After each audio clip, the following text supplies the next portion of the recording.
al-azizil ghaffar khaliqil jannati wan nar. Wassalatu wassalamu ala sayyidina Muhammadin al-Mukhtar wa ala alihi wa ashabil asyar amma ba'd. Wa qala ta'ala fi kitabihil karim, a'udzu billahi minasy syaithanir rajim. Bismillahirrahmanirrahim. Innal ladzina qalu rabbuna Allah tsumma istaqamu fala khaufun 'alaihim wa la hum yahzanun. Wa qala Nabi sallallahu alaihi wasallam, al-imanu wajib wa yanqus. Shadaqallahu al-azim wa sadaqa rasulul karim. Alhamdulillah, Bapak, Ibu, jemaah Isya dan jemaah tarawih yang sama-sama menghadapkan ridho Allah SWT. Lagi dan lagi, marilah sama-sama kita bersyukur kepada Allah SWT, yang mana sampai saat ini Allah SWT masih memilih kita, masih memberikan kita kesempatan untuk bisa bersujud di hadapan Allah SWT. Semoga sembah sujud kita diterima oleh Allah SWT. Amin ya Rabbal. Bapak-bapak hadirin, ibu-ibu rahimahullah, tadi kita sholat isya, sholat tarawih di belakang imam. Nanti suatu saat kita akan disolati di depan imam. Pertanyaannya, enakan sholat di belakang imam apa disolati di depan imam? Pasti semua enaknya bilang sholat di belakang imam. Pada suatu saat nanti kita akan disolati di depan imam. Bapak hadirin dalam suatu hadis Rasul telah sabdakan, barang siapa yang mengerjakan sholat yang 5 waktu dengan menyempurnakan wudunya, rukunya, sujudnya, dan qiyamnya, maka sholat yang ia kerjakan seperti ini akan naik ke hadapan Allah dalam keadaan putih lagi bersinar. Lalu sholat itu berkata, semoga Allah menjaga kamu sebagaimana kamu telah menjaga aku. Tapi sebaliknya, barang siapa yang mengerjakan sholat yang 5 waktu, tidak menyempurnakan wudhunya, tidak menyempurnakan sujud, ruku dan berdirinya, maka sholat yang ia kerjakan seperti ini akan naik ke hadapan Allah dalam keadaan hitam lagi gelap. Lalu sholat itu berkata, semoga Allah menyia-nyiakan kamu sebagaimana kamu telah menyia-nyiakan aku. Maka pentingnya bagaimana kita harus koreksi sejauh mana sholat kita berkualitas di hadapan Allah Subhanahu wa taala. Bapak-bapak, ibu-ibu hadirin taala, sebetulnya yang pantas berdiri di sini guru kita, Bapak Ustaz Khairuddin. Tapi karena tadi sudah perjanjian, saya disuruh maju. Mau nggak mau saya maju juga.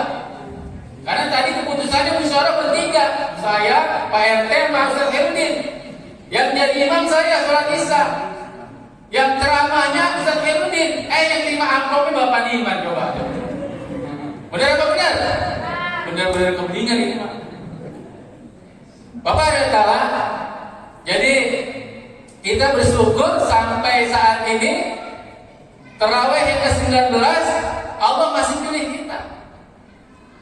Coba suatu contoh, kalau ada orang mundar mandir di rumah Pak Lurah, pagi di rumah Pak Lurah, siang di rumah Pak Lurah, malam di rumah Pak Lurah, pasti Pak Lurah kenal sama orang ini. Udah pasti Pak.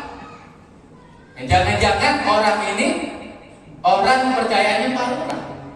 Ada orang mundar mandir di rumah Pak Camat, pagi siang malam di rumah Pak Camat, pasti Pak Camat kenal orang ini. Dan jangan-jangan ini orang kepercayaannya Pak Camat.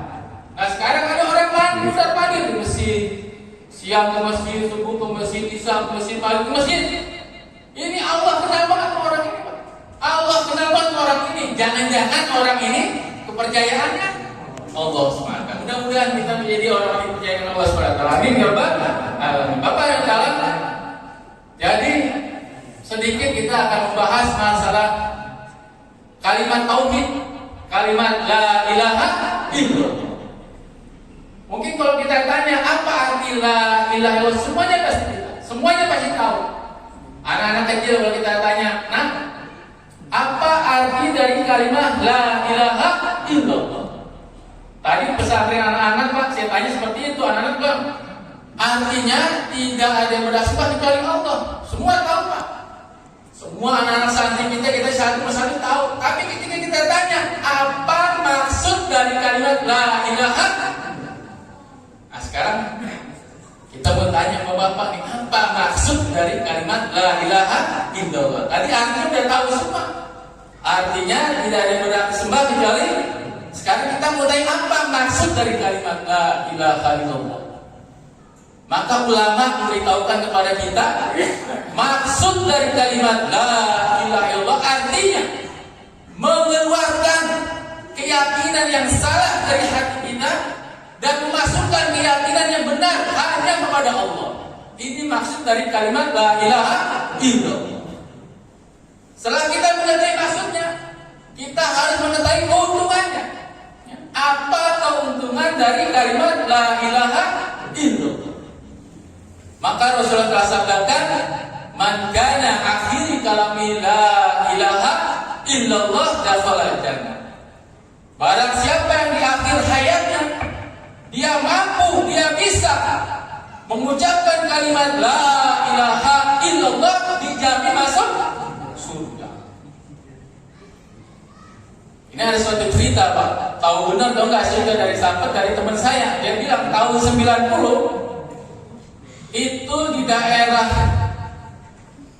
Prapanca, Jakarta Selatan, itu ada terjadi kecelakaan sangat mengenaskan antara Kopaja sama bis Mayasari.